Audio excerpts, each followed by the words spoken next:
and a very warm welcome to all of you. Today's session is a special one, introducing the 18 remarkable young voices in Transport 2025. The platform celebrates young changemakers who are already building the future. For the 2025 edition, 18 young leaders have been selected from across India. Each of them is working on innovative, inclusive, and sustainable mobility solution. And today, we have 7 of them here with us for a very special conversation. To set the tone of this conversation, I would like to invite Mr. Manjunath Shekhar, Director, Sustainable Urban Mobility, GIZ India.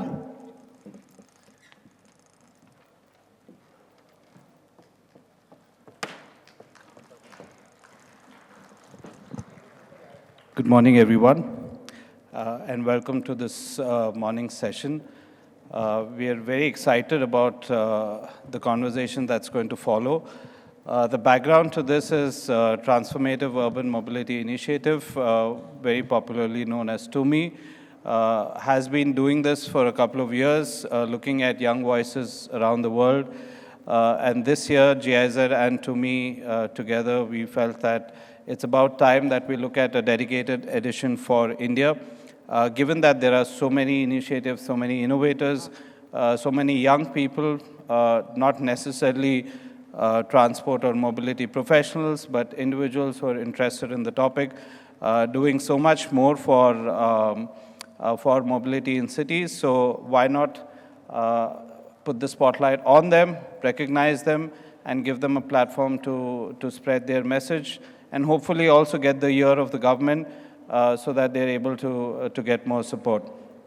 So that's the background. We are very thankful and honored that the Honorable Chief Minister of Haryana released the book yesterday. The book's available here. Many of you can take a look. We will, of course, also release a virtual copy so everyone can access it. We received a lot of entries, over 65 entries from across the country, from different parts of the country. So it was a big task for the evaluators to bring it down to 18. And the reason it's 18 is because it's coinciding with the 18th UMI. We are very happy to present them to you. And I'm eager to hand over the session to Mr. Bagde, who is currently the Director General of Center for Good Governance, and his introduction will follow, of course. But we are so looking forward to the conversation with these young voices to see what more can be done, what they're already doing, and how do we encourage more young voices in this space. So with that, I'll hand it back to my colleague Rishi. We're very excited, and also congratulations to the 18 selected. You are only the first of the many who are doing good work, and we hope that you can inspire more people. Yeah, with that, I hand over to Rishi. Thank you. Thank you, Manjunath. Before we meet our young change makers, let's take a moment to look at their incredible journey through this short video. India is moving faster than ever. About 65% of India's population is below the age of 35. They're not just passengers of change, they're driving it. From Delhi to Chennai, from Jaipur to Bengaluru, the youth is reshaping how cities move. Yet every day, millions still face barriers. Unsafe streets, limited public transport, persons with disabilities left behind by design, hours lost to traffic, opportunities lost in the rush, moments lost from life. Mobility isn't just movement, it's access, it's dignity, it's opportunity. As a remarkable young voice, my message to all young change makers is to keep driving solutions that are not only climate smart, but truly equitable. As we stand on the cusp of the UN Decade of Sustainable Transport, it's really important to ensure that our systems are not just sustainable but also inclusive. Hello, my name is Amrita Singh. I am working as a project manager in Access Development Services, and here in Varanasi I'm handling Holy City Rickshaws project for women empowerment. So basically Access Development Services is a NGO, non-profit organization, and we are working for the child education, child health, women empowerment in farm and non-farm sector. Creating safe streets, championing gender-inclusive transport, empowering women as drivers, leaders, decision makers. Because when mobility is inclusive, cities come alive. AI, open data, electric mobility, technology built for people, not just for progress. Innovation that connects, innovation that includes. I think it started when I was about 13 or 14 years old and relied on the buses to get around independently. That's when I sort of realized that there's lots of issues with our public transport systems and a lot needs to be done to make them easier to use and more accessible. So since then I've collaborated with a few different government agencies and other citizens to, for example, improve the availability of public transport information. Hi, I'm Atulesh, co-founder at Street Search Technologies. At Street Search, we are reimagining how public transport networks are designed and planned. Using big data and AI, we are helping Indian cities and states design and plan demand-driven and efficient public transport networks. To me, the goal is straightforward. Help cities make and use data better so that moving around becomes easier and much more sustainable for all of us. What started as a personal question as a young woman biker on Indian roads, which was, why am I the only woman on the roads? Turned into a movement to train thousands of women to ride bikes, to live with confidence, to earn with dignity. Hi, this is Vedant from Walking Project. We are a pedestrian advocacy group from Mumbai and we work towards making our cities more walkable. My message for the urban remarkable young voices would be that our cities need to be far more walkable. They need to be more sustainable, more green, and we need far better footpaths, far better walkways, more buses, more metros, more trains. We've come to realize that it's important to focus on what is in our control, which could be the research that we do, a meaningful pilot project, the team or a partner that you work with, or even convincing that one other stakeholder or decision maker who can have a ripple effect over time.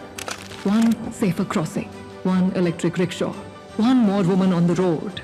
Each change, small on its own, together, monumental. 18 remarkable voices, different cities, different journeys. One shared vision, mobility that leaves no one behind. A generation rising to redefine movement, to make every city livable. That is transformation. Inclusive, equitable, unstoppable. When young minds move with purpose, India moves forward.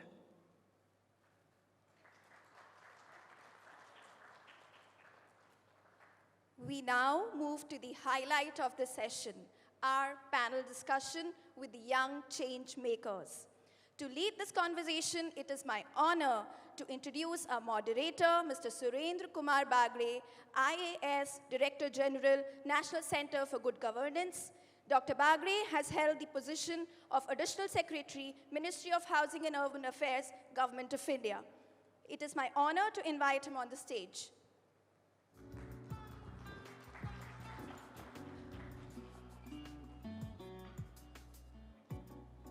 Moving on, I would like to invite Pavani Khandelwal, founder of Atmanirbhar, a social enterprise empowering women's mobility through two-wheeler training, employment, and entrepreneurship. Her work has skilled over 25,000 women across India. Moving on, I would like to invite Priyanka Krishnan. She leads the B-Mobile program at BPAC in Bengaluru, transforming the inner ring road corridor for safer and more reliable public transport and walkability. Mr. Vedant Raj Mahatre, founder of the Walking Project, a movement making Indian cities walkable through citizen-led audits, data mapping, and collaboration with municipalities. Ashik Sohan Jain, bicycle mayor of Pimpri Chinchwad, architect and urban planner, advancing cycling and active mobility. Nikita Lalwani, India's first bicycle mayor, founder of Cruise, a gamified cycling platform. with over 37,000 users across 400 cities. Pravar Chaudhary, designer and founder of Benga Walk, a creative platform using storytelling, technology, and design to reimagine public spaces and mobility in Bengaluru. And Aishwarya Raman, her inclusive EVT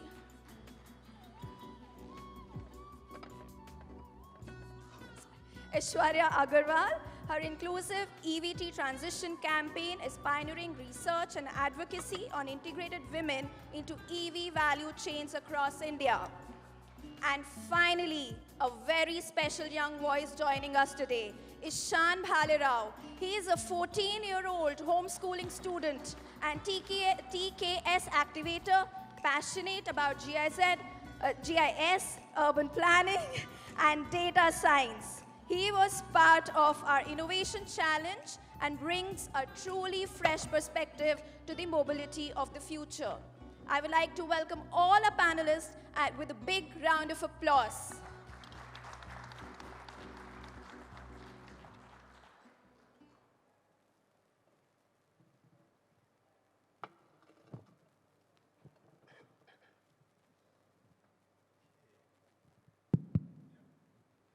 So we have around 72 minutes. What I was thinking, like we have eight persons on the dais, 8 or 9, 8 on the dais, and there are others. How many are there who are part of 18? You 2, 3. You can come in the front row. Because, difference, sitting here and there should not make that much difference. So I think that's what the idea is. What I would do, I think, about this young voices for planning Indian cities. I think rather than planning, whosoever has given the name, I think there has been a lot of planning. We need to change the name. It's Young Voices for Public Transport. I think it should be very simple. There are many voices doing planning, and it has been happening. But I think public transport is the area where I think you all have contributed. So I think Mr. Manjunath, we need to rename it to reflect the spirit of what they have been doing. So that's one. I think I have been interacting with different peoples working in public transport, different cities, trying to promote public transport through structured scheme program, running operations like in BST, where I was there for 4 years. Mumbai's public transport is very unique, and base plays very important role. But this panel is very different. This panel is what actually matters. Many times in the panel, I'm just taking 2-3 minutes to highlight what important role they are playing. So in many times you are sitting in the panel where panelists are the people who never, many times use public transport. And I hope all the panelists here have used public transport. They are using public transport, and they are intending amongst their peers, age group, to promote public transport. So this is very different panel. And I think we need more of this kind of interaction, this kind of conference. And NCGG would be, like Mawa is there, but NCG would also be very interested in giving it a structure, finding more people. And there are so many challenges for public transport. It's not that the subject is very easy. So I think this is very different and unique panel. And I hope we have more of a discussion on such issues, and maybe going forward one can look at some segmentation even in public transport, so we can have more people and invite people, participate. We could also connect in that we would like to bring academicians. So there are institutions with which we are working, and it would be very interesting to do research on some of the areas. And I think some of the areas have a very long-term impact. And one idea before I was coming, we were just discussing, was how to promote biking for school. You know, like you want to go to school, why not on bike?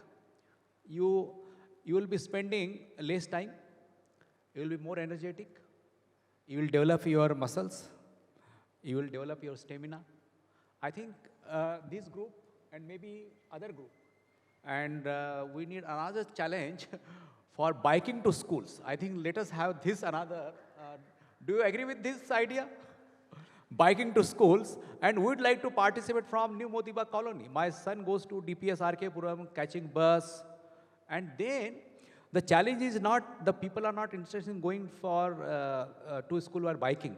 The challenge is how to create safe biking lane, and then use technology. Yesterday, you must have heard that when we were discussing and when I was speaking, when Honorable CM was there, like how to use technology for monitoring who is entering into my lane. Can we use cameras? You know, like say from New Motibag to DPS, it's not very long distance, maybe one kilometer, and there is there are many big colonies around. They go to Sanskriti school, they go to other schools, and there are other schools. So I think creating, and it's only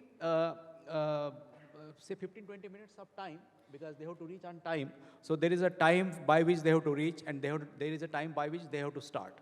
So I think such areas, it's easier to create such kind of bike lanes and monitor with the help of technology, so that we can do it better. But this was the idea I thought right in the beginning, because when you are sharing your thoughts and all that, if you have any other thought, you can share with us.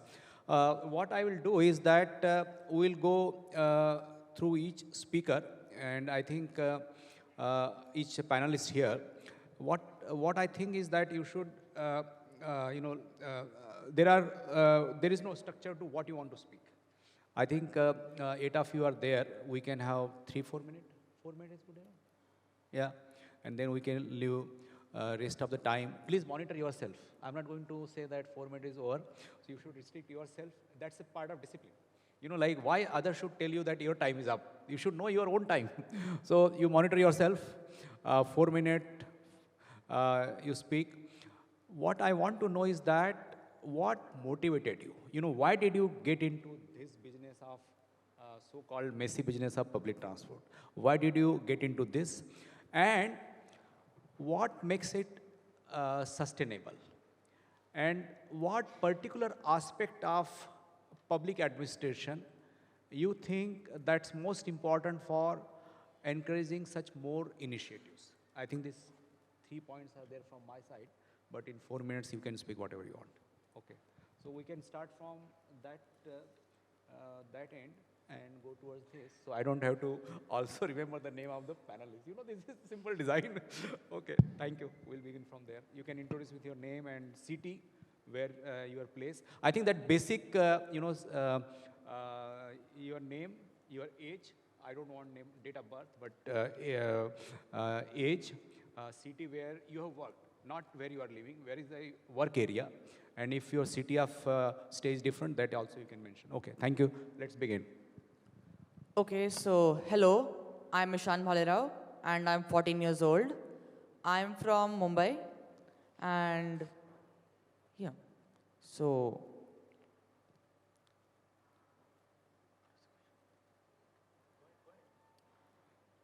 What did you do? So I started since I was young. I had an interest in maps and trains. So and over time when I started this program called TKS last year, I realized that my interest wasn't just specifically in the trains themselves, but in the way the trains are planned, the way they are organized, uh, and combined with my interest in maps. At the start of this year, I taught myself GIS and and discovered this field of urban planning, transport planning, urban mobility. And, and eventually, as I learned more and more about this, my interest grew, and eventually I submitted a proposal to the contest, the UMI contest, and then I went to the next stage, and now I'm here. So.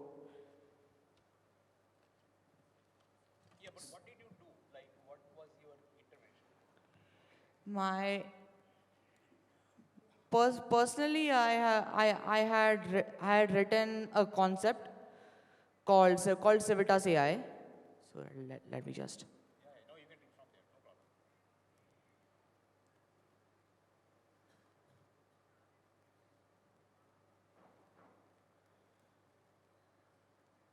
So now I will talk about the idea which I had pitched. It did not make it to the final round, but still worth talking about. As we all know, by the mid 21st century, most of the world's population will live in cities. Every year, that reality gets closer and closer, and every year our systems struggle a little bit more and more to keep up. Traffic grinds to halts, energy use climbs and soars, and public services stretch thin. Cities are improvising daily, but much of that effort is reactive. Cities are improvising, but they aren't improving.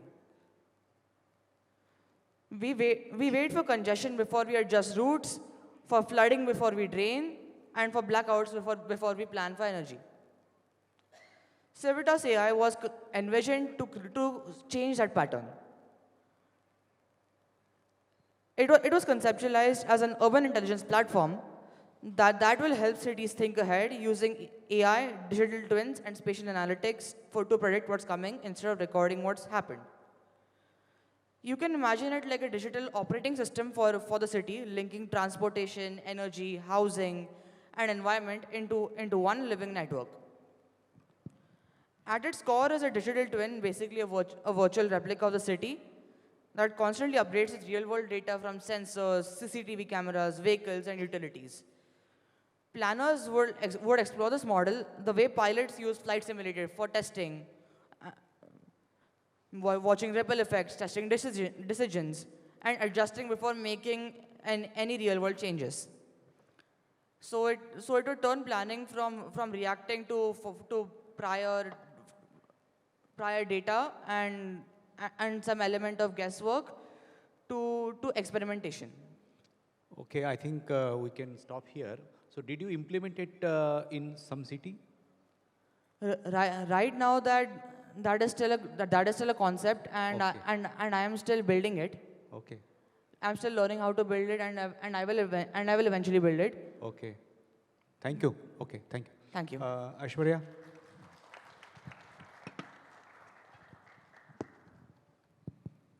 Hello, everyone. Firstly, I'm really glad to be part of Remarkable Young Voices, so thank you, GIZ and Tumi, for that. To start off with, okay, I have a check on the time. As sir asked us that, how we get into mobility. For me, it's because of both personal experience and professional opportunities that get me into mobility. It has been a part and parcel of my life, since childhood. So as you said, biking to school, I have cycled to school for 10 years. I belong to a very small city called Bareilly in UP, and I have cycled to school for 10 years. Of course, we didn't have dedicated cycle lanes, but smaller city, less traffic, and that's what really encouraged me to, cycle to school, used, public transport during college years, and walking to my workplace as well in Pune.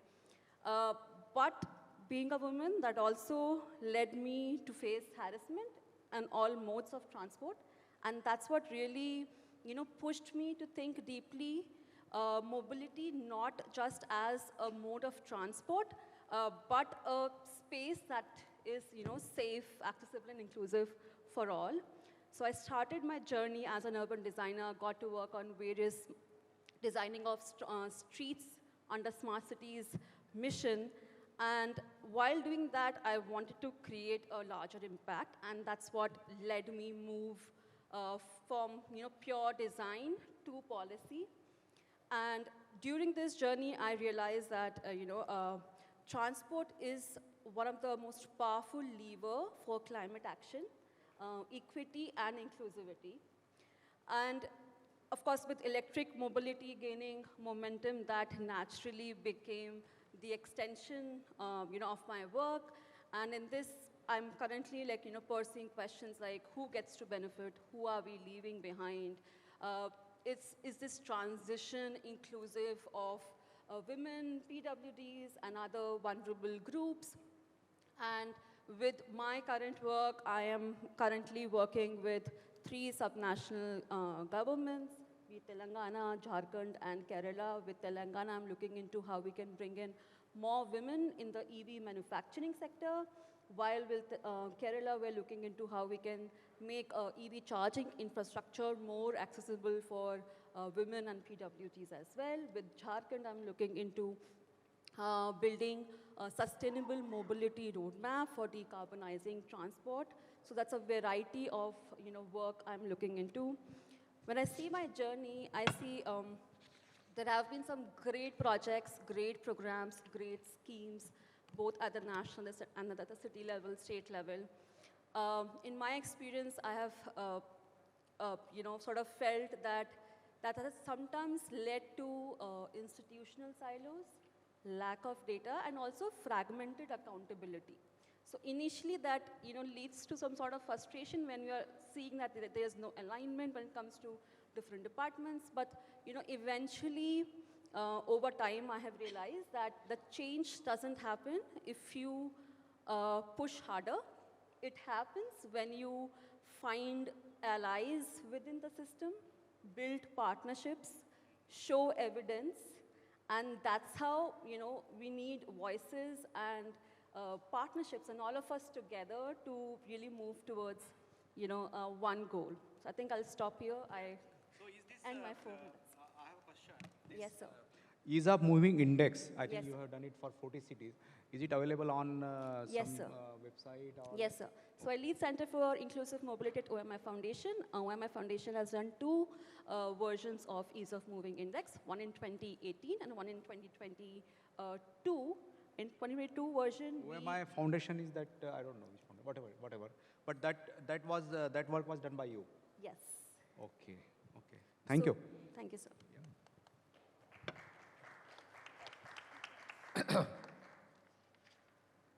Good afternoon, everyone. My name is Pravar. I'm 33 years old and I'm from Bangalore.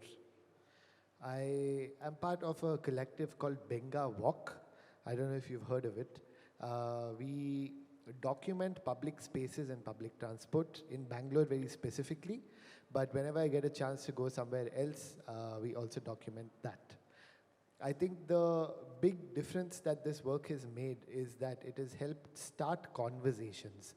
When people see the public transport and public spaces they experience on a screen, they can comment, they can talk about it, and I think that just talking about it, being able to articulate these issues allows for us to create opportunities to make it better.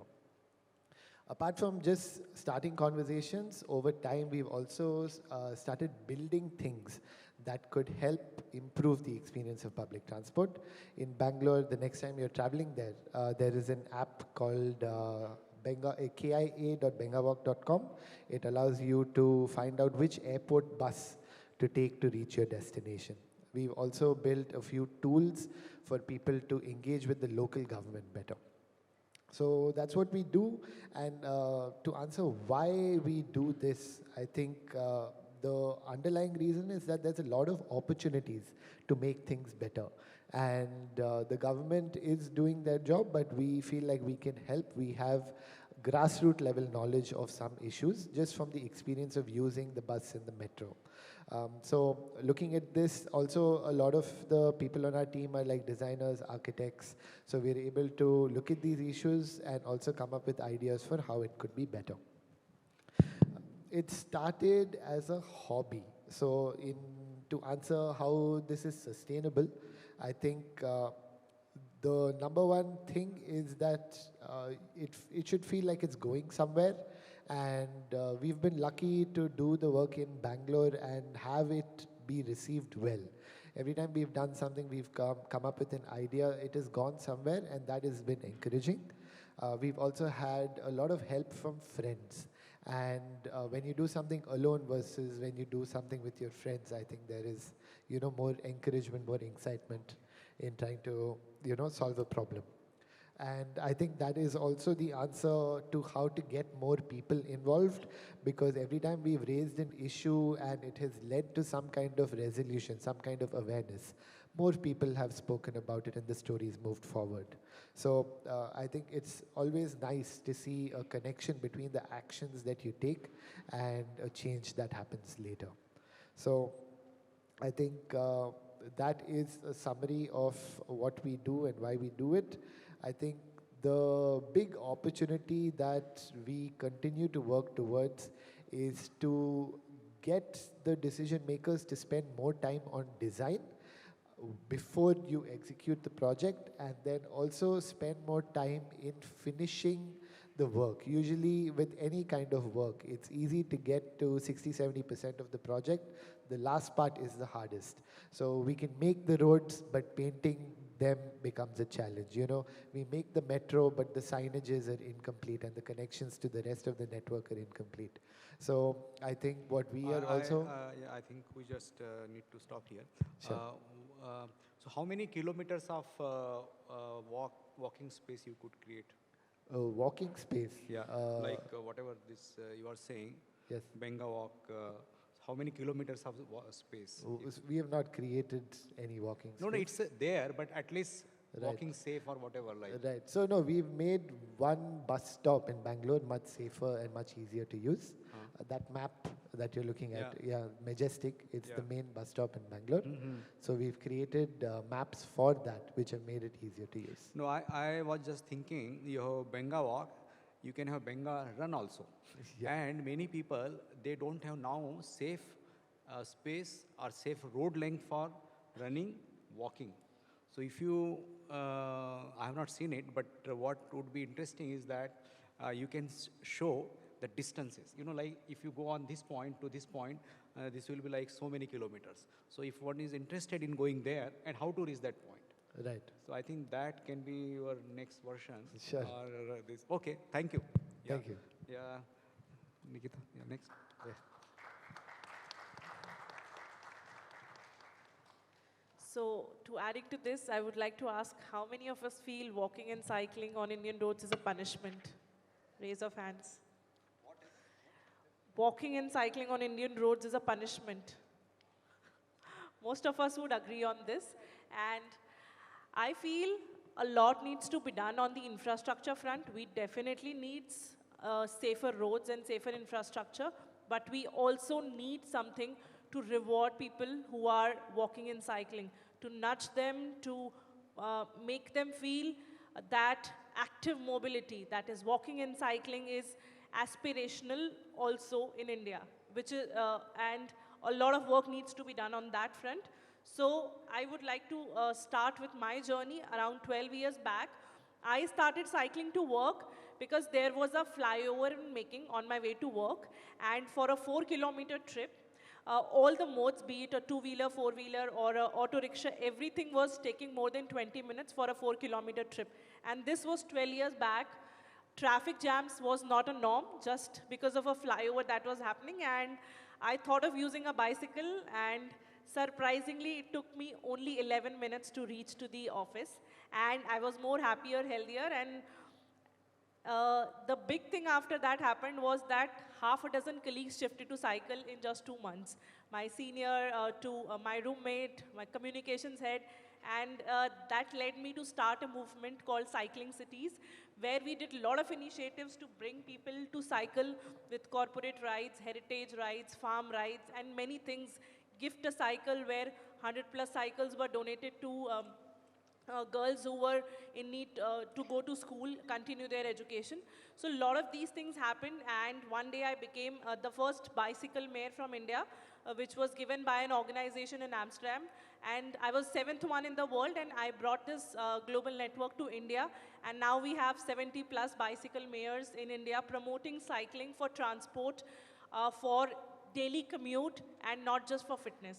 So that's something has been my journey, but I always wanted to make a tech platform which scales and brings a behavior shift, brings the motivation as a product, and how do we bring that with community engagement, with rewarding, with gamification. So we launched an app called Cruise back in 2021. We have 37,000 users now, where we are rewarding every kilometer of your cycle, walk or run in the form of cruise coins for saving carbons and staying fit.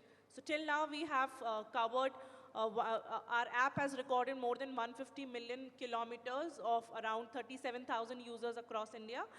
And we have saved more than 75,000 tons of CO2. And we are on the way to make it more attractive and fun. We are doing a lot of interesting things. We do cycling IPL of the country, and we are now planning to do a lot of corporate challenges and multiple things, just to make it more fun and interesting, because as we said, it is a punishment, and a lot of us feel that going out on the roads is not safe. So how do we make it fun and interesting is our mission, and we are working on it. Do check out the app if you are an avid cyclist or runner, or if you even want to feel motivated, this app will really help you.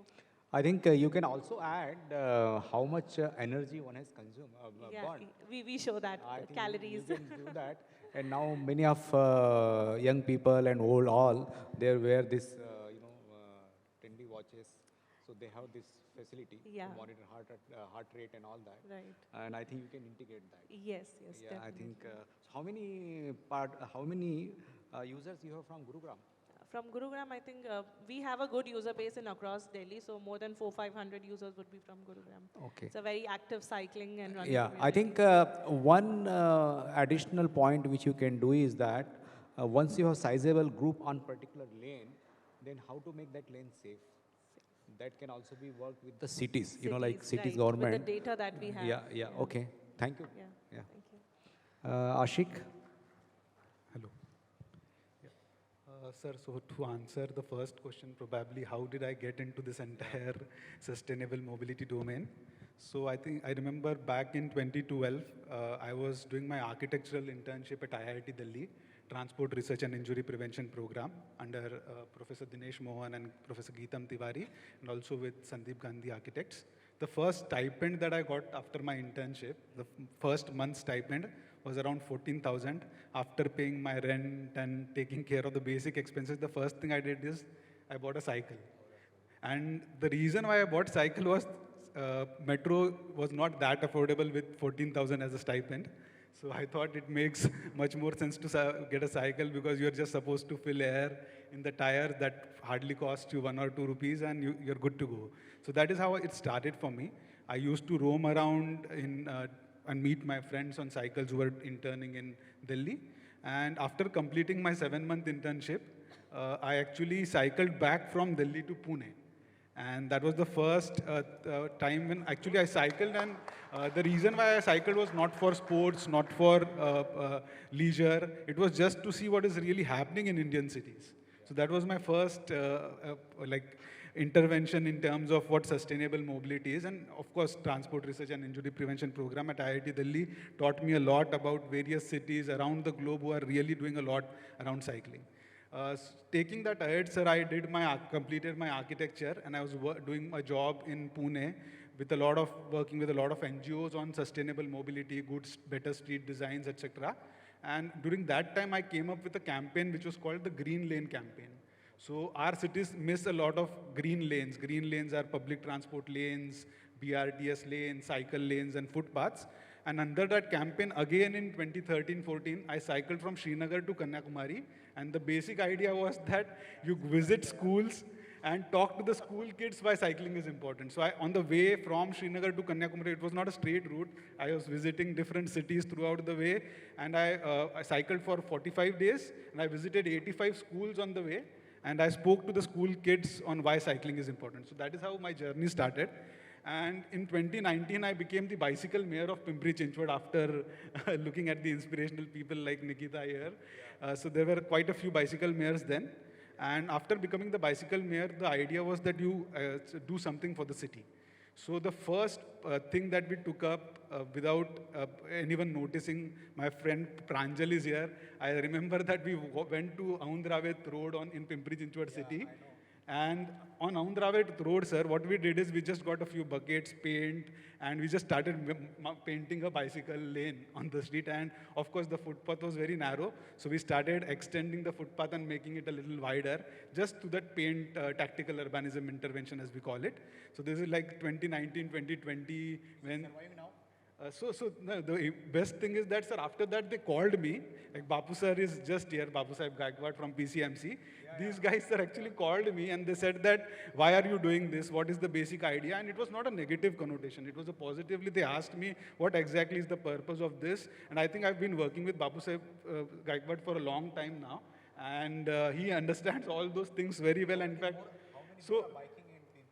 so, sir, Aundravet Road, it actually, they transformed and spent probably 100 crore rupees on that street and transformed it and made it completely NMT friendly. It is a 14-kilometer road. Most of the segment have cycle tracks now, and most of the segment you can easily cycle and easily walk around that street. You will see a lot of people walking and cycling. So that's there, sir. Do you have, like, you spend 100 crores, do you monitor if somebody is encroaching on bicycle lane? Yes, sir. So, interestingly, we did do a lot of assessments also.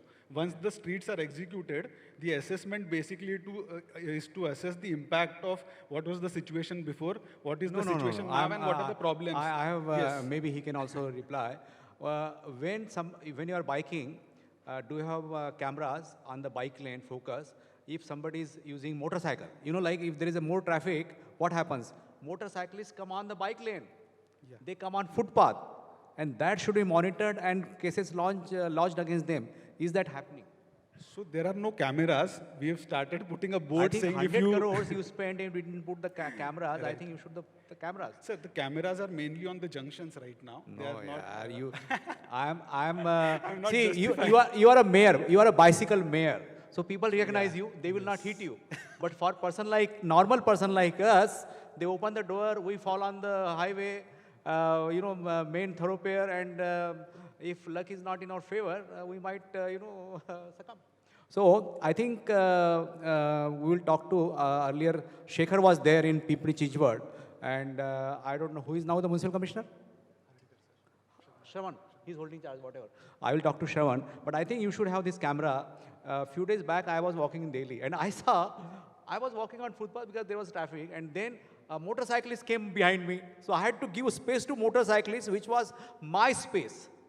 See what's happening. So I think that's why, Shri Manjunath, when I was telling, now these technology innovations and will be very relevant. So I think just keep it for future. Now we can go to next speaker. Hello. So I'm Vedant from Walking Project. We are a pedestrian advocacy group from Mumbai. And I would first of all really want to thank the organizing team for selecting me for this, representing us over here. For the first question, which was what motivated me to get into this, I attribute it to one single incident that took place about 11 years ago. We had a bus stop in our locality in Dombivli in Mumbai. And that bus stop was in a very dilapidated condition, and it was going to almost fall in a few days. Like it could fall on anybody standing over at the bus stop. And I just happened to ask a person what needs to be done to fix this. He said, just call up somebody, check the website of the local municipality and see what you can do. So I just called up. There was a lady on the other end, and she asked me what is the issue that I want to bring up, and I brought up the issue, And I said, it's in a very dangerous condition. And to my surprise, like in our Indian society, we are conditioned that the government is not responsive or it takes a lot of time. So I was not hoping for things to change immediately. But within 3 days, I saw the bus stop get completely replaced. And that gratification that I got after something changed, after I put an intervention, was something, it sparked something in me. That was 11 years ago. Since then, I took a part in like a campaign to get a metro line constructed in Mumbai. And after our campaign, after 1,000 signatures, we got the MMRD in Mumbai to actually create a DPR for that line. And I think the construction for that line could start sometime next year. But overall, this kind of experience with the government really helped me and it forced me to take up advocacy. And like walking project is my organization, and walking is it is where the rubber hits the road. It is where every one of us interact with the government, with our cities on a daily basis. And walking experience, if we can improve it, not just health, not just sustainability, but a simple thing as simple as quality of life can improve if the walkability of our cities can improve. And this is something, Mr. Bagadi, you also brought up yesterday during one of the panels. So, like, how to conduct advocacy on walkability in India, we went through a very logical progression. Ki sabse pehle we need people on our side. So how to get people on our side? We started with citizen engagement. Through that, we take 10-15 people on a walk for 1 to 2 kilometers, and we talk about Indian Roads Congress guidelines for how our streets need to be designed. We talk about international guidelines. Another thing that you mentioned, just asked him, what to do about bikers on the footpaths. This is something which is asked to us by a lot of BMC officials, a lot of MMRD officials as well. There are certain design interventions for that, where you have a bollard with a specific design which allows wheelchair but prevents bikers from taking access. And to some extent, I feel enforcement is the only option, and it is relatively easy to do in a city like Mumbai, which is dense, which is rich, and has enough resources to deploy technology as well as personnel. So we get people around to with community walks, with community talks, which are presentations, and creating YouTube videos. I think we need to stop. Yeah. I have a question. You said you have created a comprehensive database. Is it available for Mumbaikars to see? Yeah. And, she has built an app. Pravar was talking about something map, and I think this walkability, you have you said 206 point, 2,600 points. I don't know what that means, but map where you can show the length. Like you want to walk in the morning, so what is a good place? How do you reach there? And what would be approximate AQI and all that? I think that can be done in the next phase if you find it. Yeah, I mean, we primarily focus on making the walking infrastructure itself great. Yeah. But yeah, so all of our data is available on walkingproject.org/resources page. There is a simple link called miscellaneous folders. You can click on that. You will find data not just about the work we have done, but a lot of work which different agencies and organizations have done. WRI is one, ITDP is one, and a lot of international organizations, NYDOT, whatever related to walkability we find on the internet, you can find it on our website, so that you can design better streets, we can have better walkability in our cities. You are doing something.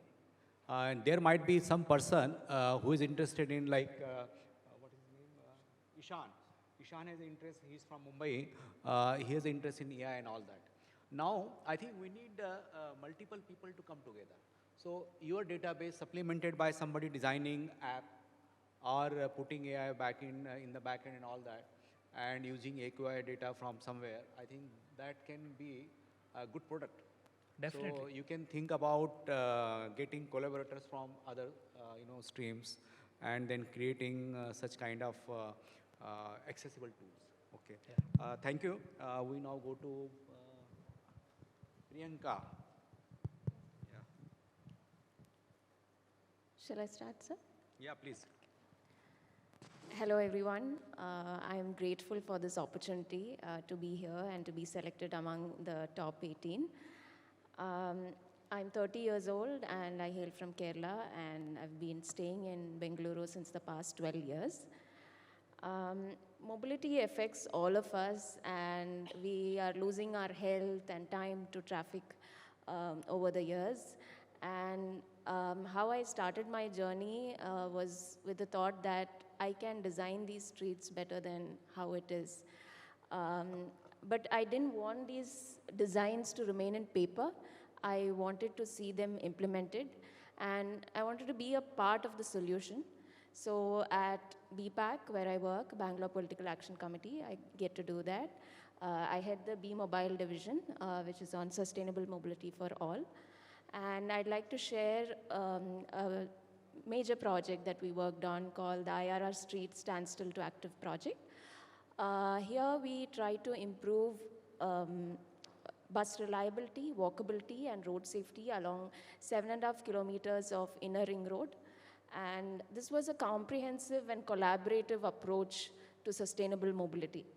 So this has been an effort of 2 years working with 90 plus stakeholders, and it falls under 3 assembly constituencies, 5 traffic police stations, under 6 departments of BBMP, which is the municipality due to its comprehensive scope, requiring a lot of interdepartmental coordination and approvals. I'll start with road safety because that's been the biggest impact that we have had. We got this input from the SI of traffic police in Alsur station, where she said, Ms. Kavita ma'am, that there are a lot of crashes happening in that stretch and a lot of fatalities that were happening frequently. So we addressed it with first a total of 20 plus road marking and traffic calming drawings, which included improvement of 4 crash black spots. And we followed up very persistently with the concerned agencies of BBMP Traffic Engineering Cell along with the Bengaluru Traffic Police who supported us. The impact has been that we got rumble strip sets executed. There were also speed humps and raised pedestrian crossings executed. Just by these simple interventions, from 5 deaths per year, it's reduced to 1 death in the last 1 year. So this is literally saving lives, and that has been one of the biggest achievements. Coming on to public transport. So we first started analyzing how do we reduce traffic congestion in inner ring road. Bangalore is infamous for its traffic, and we started with doing traffic signal studies, and later we realized there's no point of only improving the signal where the vehicles will still remain the same. So we worked on improving bus reliability, and for this we worked in analyzing surveys. We did on-ground surveys.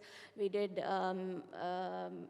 data analysis of 1 lakh plus ticket data. Ratnam here, our young voice, he had also helped us. So we analyzed this data for overcrowding, origin-destination mapping, all this to understand how are the patterns and to give recommendations to BMTC. So based on this, 10 buses and 123 trips were added daily, and this improved the frequency to 5-minute frequencies and reduces crowding in the stretch. How many more rides, how many people, more passengers you could get with this improvement? 123 trips per day means Okay, no 123 into at least 70. I have a last question, I think now to stop. Do you think it's sustainable? Many experiments have been done in Bangalore. There was dedicated bus lane for, I think, some kilometers. I don't know what happened. So what is, do you think it's sustainable initiative? To have dedicated bus lane? No, this initiative, yours initiative. Sorry, sir, I didn't get yours. Is it sustainable? Will you be able to speak about it after 3 years? when the project is live and on the ground? Yes. So this requires a lot of maintenance work by these different departments. It is not a one-time thing. It requires continuous coordination between these different departments. I think there's a lag in coordination and also the funding that these kind of initiatives receive. So there is a disproportionate funding which goes to private vehicle or road infrastructure versus what goes to basic infrastructure like footpaths, street lighting, bus stops, which cost way lesser. So if that is improved and we can see a change in that, I think we all have better hope in what we're working on. Okay, thank you. Thank you. Yeah, but I think getting more buses and improving the frequency. Sir, I have a few more points, but I'll just tell it quickly. We have 30 also, seconds. Yeah. Yes, we have improved by adding 45 plus street lights on the stretch. We have worked on bus waiting shelters. We have also improved the stormwater curb inlets were missing totally in the stretch. So from 30-meter spacing, it was reduced to 10 to 17-meter spacing, reducing flooding in the stretch. And obstructed walkways were cleared. 4,500 tons of debris and garbage on the footpath and medians were cleared. This was in coordination with BBMP, BSWML, contractors, and many other stakeholders. So thanks to everyone for working with us. And Okay. Thank you. I think anything you do in Bangalore is commendable, and this is really good. Thank you so Even much, sir. to begin with 7.5 kilometer. Do you have plan to make it 15 kilometer? Sorry, sir. Do you have plan to make it 15? We are now working on another stretch called Hosur Road, which is 6 kilometers. Thank you Yes. very much. Now we can go to Pavni Thank you. and hear from her. Okay. Thank you so much. I'm Pavni Khandelwal. I run an organization called Atmanirbhar, and just like all my fellow panelists, my work is also driven by a lot of my own personal experiences on the road and a lot of passion. As a young woman biker in my late teen years, riding a 500cc on a Royal Enfield, when I would ride on the road, people would often turn around and look at me as if I was some kind of an endangered creature on the road. And initially, it used to feel like a very, like a moment of pride, like, wow, like, look, everybody's looking at me on this bike, looks so macho and nice. And then you eventually start questioning, is this really something that I should take pride in? Where are the other women? Why are there no other women on the roads? Why am I so rare? And at the same time, this was also the time when the gig economy was increasing. And that also made me question harder, why is there no woman delivering my pizza or my Amazon order, right? And this realization that women weren't just missing from the roads, but they were altogether missing from the economy because of that is what led us to start Atmanirbhar 8 years ago. In fact, at that time, Tumi was one of the only trailblazers globally working on women's mobility and has greatly inspired our work. So I'm very grateful to be here. Our purpose at Atmanirbhar is simple. It is to empower women to move. And we realized that the lowest hanging fruit in that direction was to start training women to ride two-wheelers. Now, why do women need to learn to ride two-wheelers? I think that's one question that we get asked a lot. And it was also a surprise to me because as a biker, riding a bike was very, very natural to me, But as we started speaking to women, we realized that most women growing up never really rode a bicycle. If we were to ask people in this room, I think most men growing up, cycling is something that you just did so naturally, right? But most young girls do not know how to ride a bicycle. They've never touched a bicycle, and they're very terrified of the roads. Very terrified of the roads. So that is why we started training women to ride two-wheelers. Very happy to say that we've trained over... Did you train them first to ride bicycle or directly motorcycle? So now we figured out a proven methodology through which we are able to train them directly on two-wheelers. Otherwise, the turnaround time would be much, much longer. Okay. But yes, we've trained around 25,000 women, pan-India. We have a network of more than 200 women driving instructors across the country who train them. And we have our own app which these trainers can use to manage their trainings, therefore making it a model that is scalable, sustainable, also enables these instructors to learn how to ride. Nobody thought that being a scooter driving instructor could really be a job. And we are already seeing incredible impact of this very simple skill. We are working with different B2B partners, one of which is one of India's largest home salon service provider. And we're already seeing that these women, after learning how to ride, are able to cut up to 30% costs in their transportation. They're able to do more services, 25% more services in a day, increasing their earnings. They're able to do high value services. So earlier, if she would do a job for, say, 700 rupees, now she can do a job which is for 1,000 rupees because she's able to carry more material with her. And she's able to have a much better work-life balance than she did earlier because she's not always waiting around for a Rapido or a e-rickshaw or something to pick her up. We're also working with different NGOs who have on-ground mobilizers, on-ground educators. They're realizing that simply by enabling access to mobility, two-wheeler mobility for their on-ground workforce, these women are able to reach out to more children, more households, reach more areas, villages that earlier they were not able to. So yes, we're also working with different companies that are in last mile to increase more delivery partners. Right now, there are less than 1% female delivery partners in India. We're working to take that number up to 7% by 2030. We are seeing uptake of EVs and the unstructured nature of the job, which is not very secure, as some of the major challenges, and we're working with different partners how to solve those challenges. Having said that, I think another question that we frequently have to answer for people, unfortunately, that most men do not have to answer, is that, when men learn how to drive, they never ask, hey, after you learn to drive, how will you make money by learning to drive, right? Somehow, women's mobility in this country always has to have a purpose. So if you have to go for a job, then you learn how to drive, right? So every time when we tell people that we train women, they're asked, okay, so now what she'll do? Will she become a taxi driver? Will she become a cab driver? Will she drive an auto? I want to use this platform to say that mobility is not just about economic participation, it enables economic participation. The first thing that it gives you is agency to be able to make the decision about what you want to do, right? So yeah, I leave it there. We're also working with NCDC and the upcoming Bharat Taxi app to increase women's participation. Okay, Pawnee, I think very nice work you are doing. I would add, they don't have to have any job to learn to drive. They can just do it for fun. Yeah, I think that dimension you can add.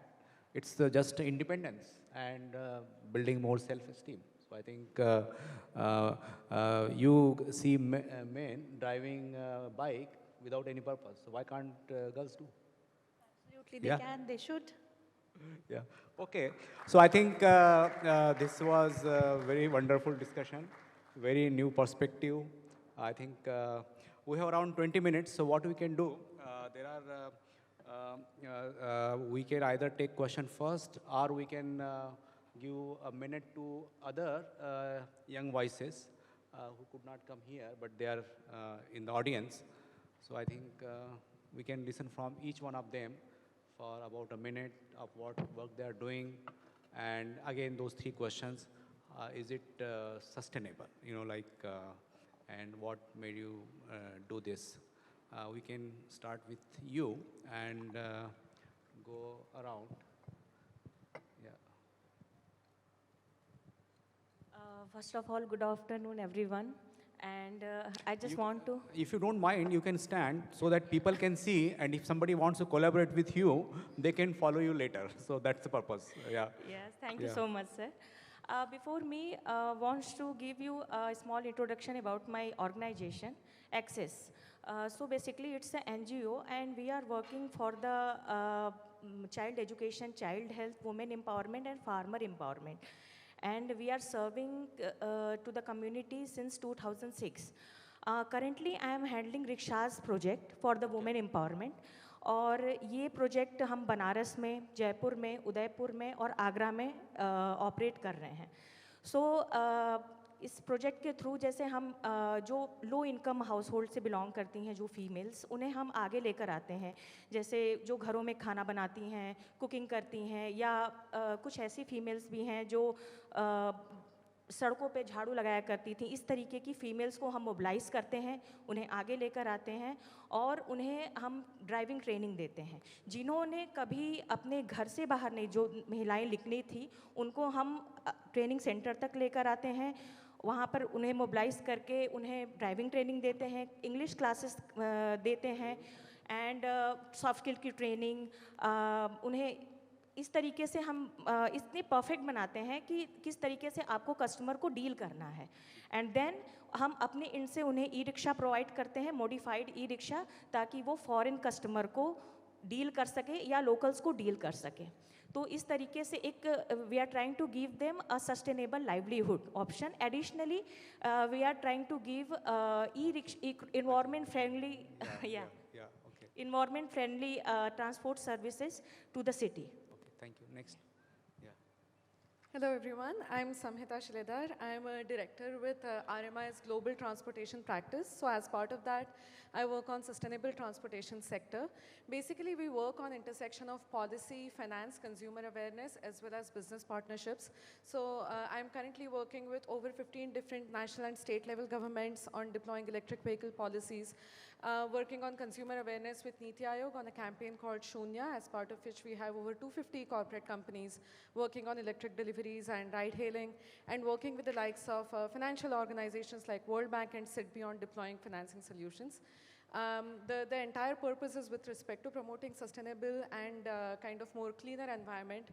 But I'm also working and heading our global transportation ecosystem, so taking a lot of learnings from India into other global south countries, such as countries in Southeast Asia and Africa, in terms of sharing the lessons from India on electric vehicle adoption into other parts of the world. Okay. Thank you. Thank you. Yeah. Hi everyone, Venugopal Levi. I work with ITDP India, the Institute for Transportation and Development Policy. To the question, the first one that went unanswered, I turned 34 a few days back. My wife and I, we proudly own 3 cycles. Our car parking space in the apartment is often sought out by others to put their cars. We say no. We use public transport, cycle, Ola, Uber quite a bit. What got me into the space, I did my master's in urban planning. I was lucky, privileged to do my master's in Milan. To make ends meet, I worked for 10 months as a food delivery driver on cycle. So fell in love with cycling, cycling in rain, in winters and summers. But that got me to experience the city more, better, on the ground, and realized in India, I can't do that, and the condition is bad. We used to go for case studies at site where the professors used to show us and say, what are the issues? And we had students from developing countries who say, everything's perfect. So we realized there's lots to be done back home that got me here. In ITDP, I work with a fantastic team. I've been there for the last 6 years. The work inspired me to join them, close to 7. I lead the team in Tamil Nadu, working on active mobility, that's street transformation, parking management, allied works, and I also co-lead the work nationally for scaling this up. Wrapping up in the next few seconds, what I'm proud of is unlocking budgets in cities that we have done. In Chennai, there was 200 crores allocated this year in the city budget for 200 kilometers. The policies adopted by 15 cities across the country for an initiative that we worked with Mohua. Plus, I think, please do include monitoring system for safety of the Mr. Venugopal.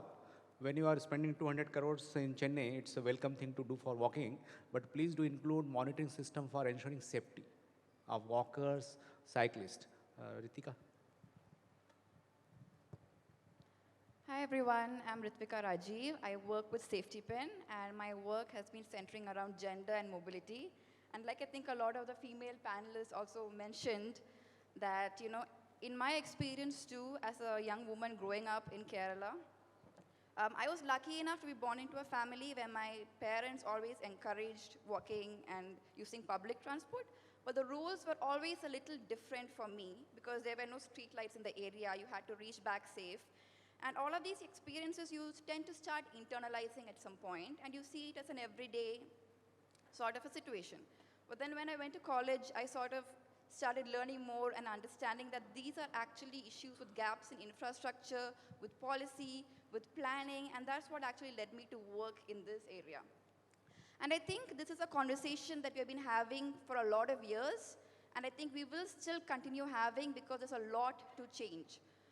For example, in a research that I had actually done some years back, we realized that well, Delhi has the free travel for women. If you actually looked at low-income women, if you looked at like domestic workers, they travel at different times. And so they travel at times when the bus frequency is actually low, and to reach on time, they might actually have to take an e-rickshaw, which they have to pay money for. So there is actually a pink tax associated with women's travel, with women's mobility. Okay. And when you look at... Yeah. Few seconds more, if you... Okay, then I'll just wrap it up. I think that there's a lot to be done. There's a lot of data that exists, but that needs to actually come together. There's a lot of institutional silos that need to be broken. And I think that if we all work together, we can make our transport much more equitable and accessible. Thank you. Yeah, hello everyone. I'm Chetan. I'm an architect and urban designer, and lucky to be a colleague of Ashik from college times. And that was the time when I really moved towards a lot of active mobility to look at. Currently, I've been contributing to more than 100 plus kilometers of roads across India, 100 plus junctions, black spots, a lot of policies. Been able to contribute to cycle plan, Pune cycle plan, which Ashik was talking about. Further, I think Pimpri-Chinchwad is doing much better right now. But that, and then also in Bangalore, currently supporting more than 75 intersections to be improved for road safety specifically, as Sir has been talking about. And with a government budget itself of 150 crores. So the idea is, what I feel, is when all of us work together, specifically the young minds, when they come together really, that really pushes the niche. It's only moving the needle one at a time. And that really has moved a lot of things, even in Bangalore as a city. As Sir was saying, if you are able to do a small thing in Bangalore, is really different. We've been able to bring into the budget that city already spends on larger infrastructure, and including safety as a lens into it for walking, cycling, as well as for all gender and age. And that's something that I want to talk about. And we've been able to initiate a program called Namaraste, wherein in the city itself, there were more than 90 partners who have been contributing. They came together, and citizens, almost more how than many 6,000. partners? 90 partners? 90 partners in the city Oh itself. God, how you are dealing with them? 90 is too big a number. They have been contributing with the government. The only problem is government doesn't know how to engage them. What are these models? And that is what we experienced. We can now stop. And more than 5,000 people came and engaged in the conversation of mobility I think in we the go city. to, But yeah, that's what I would talk about. Thank you. Sir, I would just like to add, Chetan had helped us in guidance in the road that's safety very good. for black spots. Thank you. That's what you know. I think you all can work together. Yes. And build a bigger team across the country. Yeah, please. Hi, I'm Ratnam. I'm from Bangalore. I now work at WRI. I have liked buses from a very long time, from childhood. And I experienced joy exploring my city. I grew up in Hyderabad, going around just looking at places, not because I had to go there, but just because I could sit in a bus. No, I wanted everyone to experience this joy. I know it is not very easy to use public transport or buses if you're new to the city or even if you've been there for a very long time.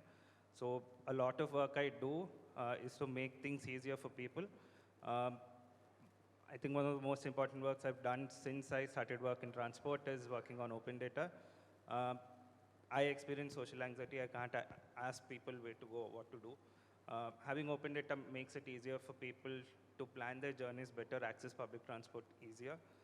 In Bangalore, we were able to get BMTC and BMRCL to open their data, and now it is part of 2 applications where you can plan your journey end to end from your home to the destination, in which you can add a auto as your first mile or last mile, and then do public transport as your main mode. So, yeah, I think we should, in between, I forgot mentioning, but working with Pravar and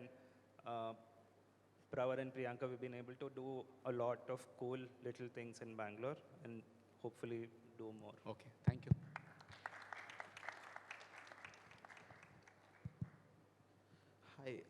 Hi everyone, I'm Kshitij. I work at Charter, and well, as a lot of my colleagues here, I am very far away from having a background in transport, but I have a computer science and a tech background. But what really interested me is during my studies at masters, I realized that there are many problems that actually tech and well, as part of the tech, data can help solve, even in transportation. And since then, that is what sort of sparked my interest in this domain. And since then, I've been working, and I've been lucky to work on solutions and platforms that actually leverage a lot of that tech.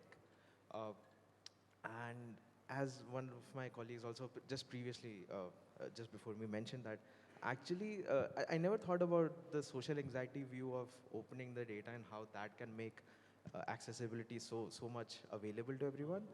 But yeah, I mean, if that also helps people, in addition to people who don't even think of public transport as a viable option, probably just exploring it and just knowing about it makes their lives easier, and as part of Okay, Chitish. yeah, making their lives easier, it also makes everyone's life easier. So yeah, so that's been Thank about you. me. Thank you so much.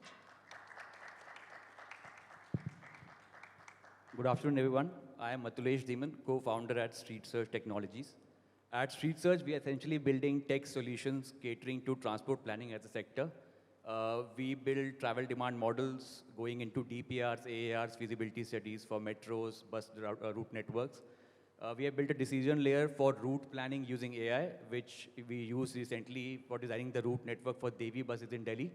We designed around 146 routes for 2,000 odd 9-meter buses in Delhi, essentially providing last mile connectivity to metro stations and also entering denser neighborhoods where the 12-meter buses could not enter. What motivates me is, I think, points mentioned earlier that mobility defines access to opportunities. Public transport essentially defines access to women, opportunities for women and low-income groups primarily. This is what motivates us, and we have been building and working with clients like Delhi Metro, like Delhi Transport Corporation, and IT Delhi. Right now, we are designing the intercity bus network for Madhya Pradesh government along with UMTC. Thank you. Yeah.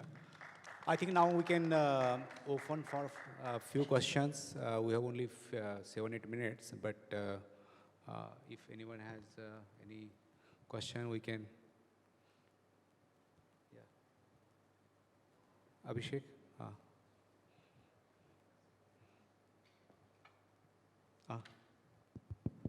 Good afternoon, everyone. I am Anurag Thomre. I am the Senior Transport Planner at PME Bus Seva. So just to give a brief about myself, I am myself a Master's and PhD in Transportation Engineering from IIT Roorkee. So the moot question, since all of the theme of this session is about the young voices and the young people, how we can ensure their safety, because again, we see them, and again, we have the focus that... Question. Okay, yeah. Yeah. So Yeah. the question lies that why are we spending so much efforts and resources on engineering measures, especially the road safety aspect of this, on the enforcement measure? Why not the basic and the most important part of this road safety is the human? Why can't we upskill them? Because again, we have proven measures, we have proven techniques all around the world that if you empower the humans, automatically this road safety accidents and the severities, this will go down. So what's your thought process, especially those who are working in the road safety? Why can't we have proven measure? For instance, let's say hazard perception skills testing. Why can't we have a training which is again proven? Why are we still dependent upon this traditional driver training processes? I think it's very interesting. Many people can comment. And would like to, understand your perspective in more detail, because we would not, safety is required. And you are right, I can be safe by not engaging into activities which is unsafe. That is one. But, if I am biking, safety is required because there are external agents which you don't have control. And it's very difficult to predict with complete foresight external agents. Like my bike accident, how it happened. I was biking on Vinay Marg. Person was sitting in the back door, not in the front doors. He couldn't see in the mirror. And he opened the door. So I fell. So, we will discuss with you more. And I think, but safety measures are required. What I would say, rather technology, and there are, it was interesting to know that people are doing AI and other things, how we can reduce the cost of safety measures. And there was, I'm answering on behalf of all you because we can see. And there was one good suggestion about, behavioral change. So yes, your insight of making myself aware about the risk, but at the same time, I think external safety measures are required. You want Just, to add? I would add a point over there because we work in road safety for last 10 years. So one of the primary things is to be physically safe as well. Sadly, in our Indian infrastructure, looking at Bangalore also, it is called one of the most walkable cities in India, which is not. It has close to 12,000 plus kilometers of roads and only 1,000 kilometers of walkable footpaths, which are also not walkable. These are just footpaths. And in which more than, like even other agencies have monitored, not more than 100 kilometers are walkable. So what happens is, even if I am trained, how much ever, if I'm going to walk on carriageway next to a truck moving to me, it's going to be unsafe. So that's why it does come, behavior comes in, but basic infrastructure, till the time that is not there, it's very difficult. We take the next question. Yeah, you have a question? I think we take that question and then come to you, Samita. Yeah. Mike, dono usko.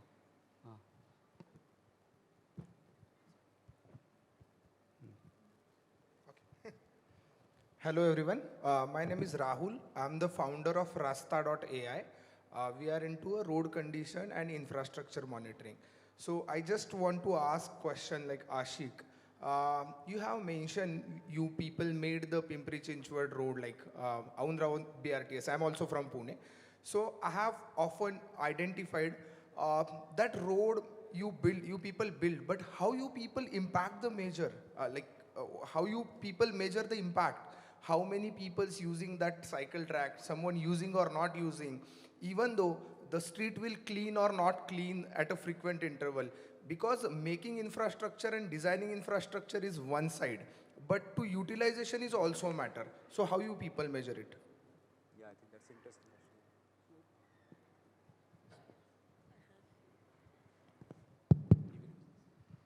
Yeah, I think even before the Aundravet corridor was made, we put up a survey form which was shared with a lot of people, and we asked which is the street that you would want to make cycle friendly or yeah. So I think both the questions, like if he's asking why we are doing a certain cycle track infrastructure on a particular street, we ask, yeah. So yeah, so he's asking about the second question probably, after building the infrastructure, how are people using that? So I'm saying that even before that, we are asking people if you really want a cycle track there, so that you cycle there. And after doing that also, we have done a lot of impact assessments. The reports are online. I think ITTP has done a great impact assessment report on, which is called Pimpri Chinchwad on foot and cycle. We also supported the same. So it is already there on, yeah. Before and after studies are there, and there have been a substantial increase. Yeah, it is available on ITDP website. ITDP website. Yeah, ITDP. So it is all co-shared with everyone, sir. All the NMT policies.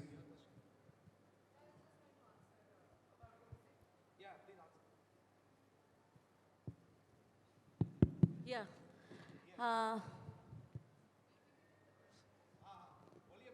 Okay. Hi, I'm Sarika from Rahagiri Foundation.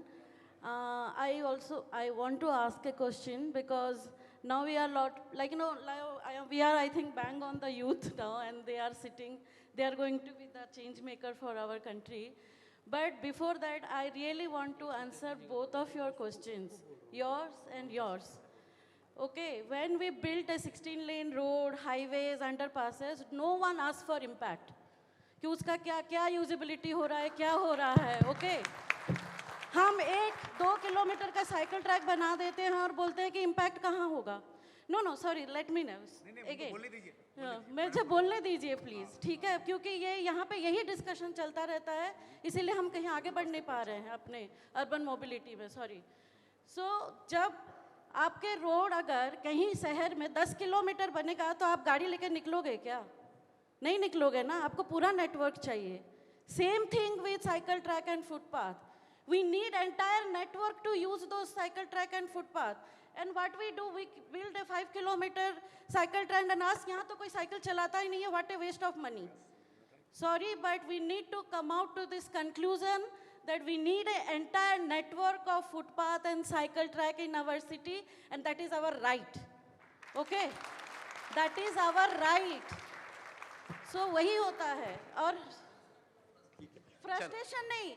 I am also surprised about your question. Yeah. She has right to comment. You can have discussion with her later, outside the hall. No, that is the thing.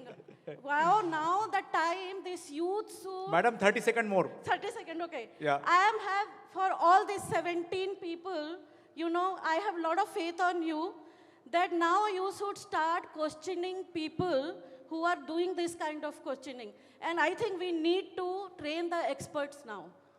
मतलब यहाँ पे सब हम expert बैठे हैं, यहाँ पे कोई लेमेन आके नहीं बैठा है जिसको अर्बन मोबिलिटी के बारे में नहीं पता है. So I think we need to train our experts now.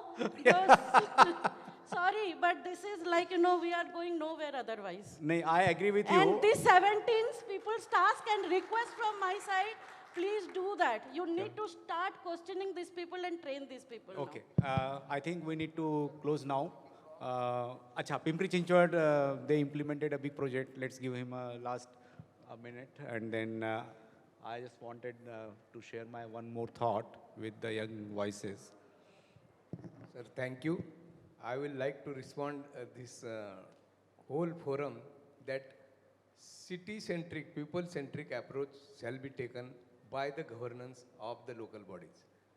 We should talk first to the citizens. What are your needs, what are your requirements regarding the mobility, and then we should initiate the program. And Pimpri Chinchwad has done it in that direction only.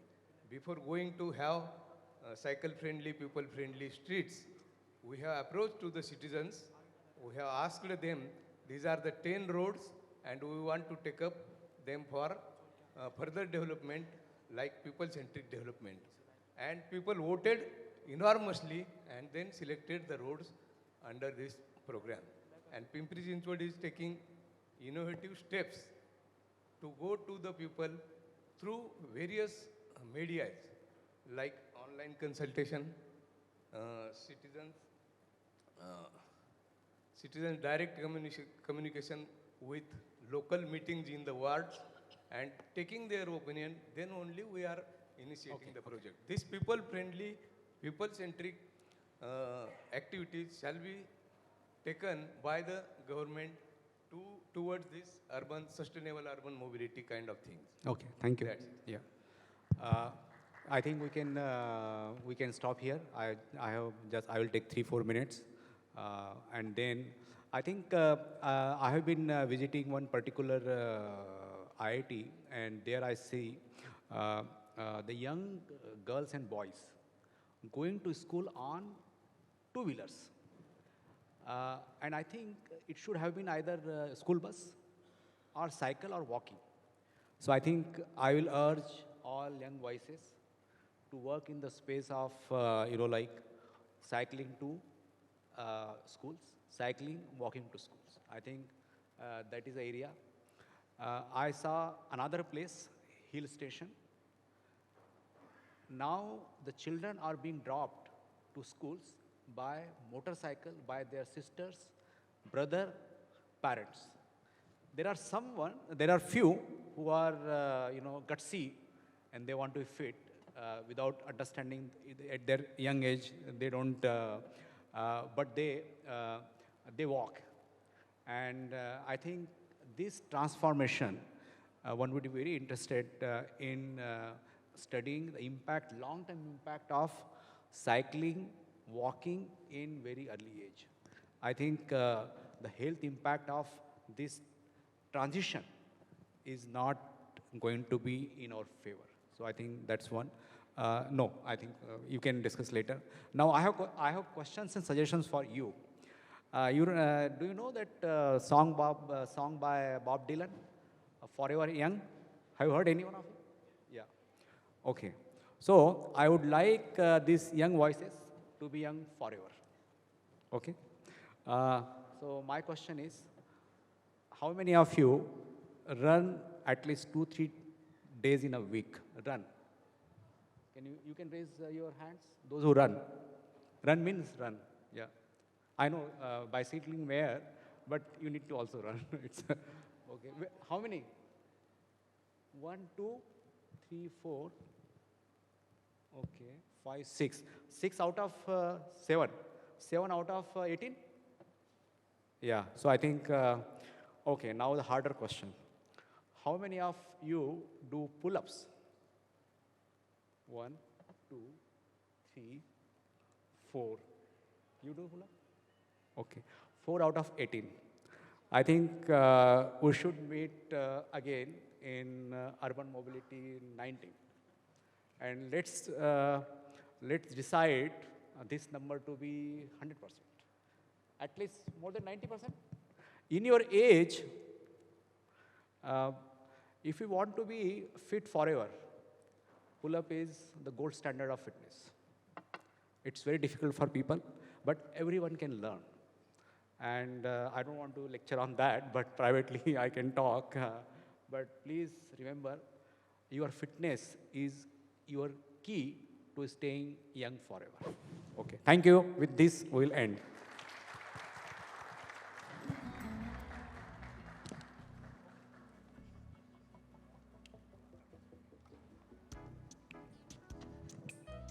What an inspiring discussion this has been. Today, we have seen how young Indians are not just talking about change, they are driving it. From safer streets and greener transport to more inclusive systems that give everyone the freedom to move. Now, I would like to invite Mr.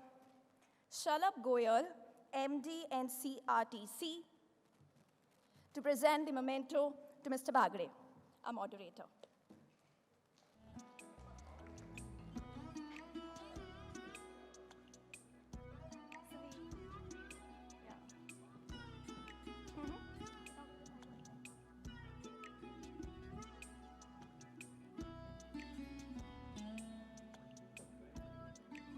A big, big thank you to our moderator, Mr. Bagre, for taking out time for this today and encouraging all our selected change makers.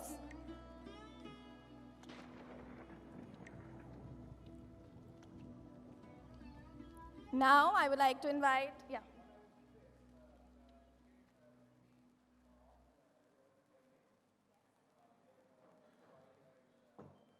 I'll do that.